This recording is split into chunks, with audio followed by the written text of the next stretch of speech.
Hi, parents and students, and welcome back to another episode of Tatman Talks. This is for the week of August 21st. First, let me apologize for the tardiness of our Tatman Talk. Things have just been a little busy and crazy around here, but I wanted to get it out to you as soon as possible. So let's get into it. All right. Monday, today, when this is coming out, we looked at European exploration. And we took some notes and did some mapping on a handout.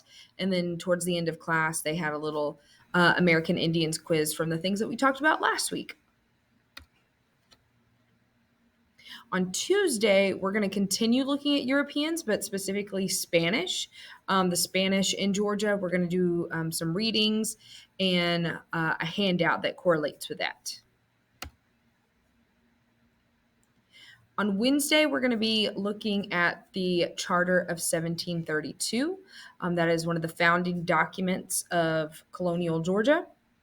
We're going to do a document analysis that correlates with a handout.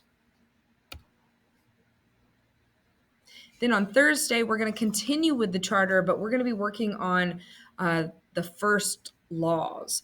So we're going to dive into this particular part of the charter where it talks about what colonists can and cannot do, what is allowed, what is not allowed. This handout will be taken up at the end of the period, and it will be a grade. And then Friday, they're going to be reading about the important people that helped found Savannah. The three of them are James Oglethorpe, Tamachichi, and Mary Musgrove, and how their unique relationship led to one of the oldest planned cities in the United States being created. They're going to have a Canvas assignment to go along with their reading. And then there is going to be a Unit 3 vocab quiz on Quizlet. I will get students set up this week so they can practice and prepare for that. But the quiz that they take on Friday will be for a grade. So, recap grades this week: Charter of 1732 First Laws handout that we do on Wednesday, and then the Unit 3 vocab quiz that takes place on Friday. So, here are some things you need to know.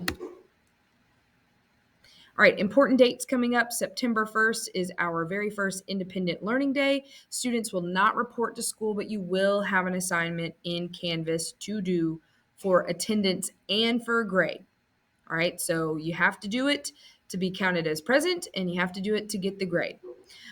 September 4th is Labor Day, so it is a holiday for you as well as for me. So I hope you guys have a great time with that. Just a reminder about absences. When students are absent voluntarily or involuntarily, they're still responsible for their missing work. Of course, I will work with students. I'm very flexible to get them the work that they need and give them time to complete it. But I do update Canvas daily. So if you know that your student is going to be out or they're home for a while, they can log in and see what's going on with the class.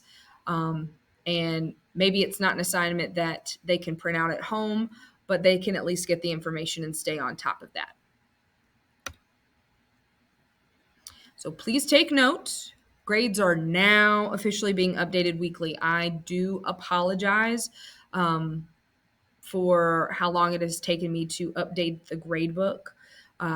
Hopefully we are back on some sort of schedule, and I can update every weekend. But the grades that are in the gradebook now are current and are the grades that have been turned in up until this point today, all right, of August 21st.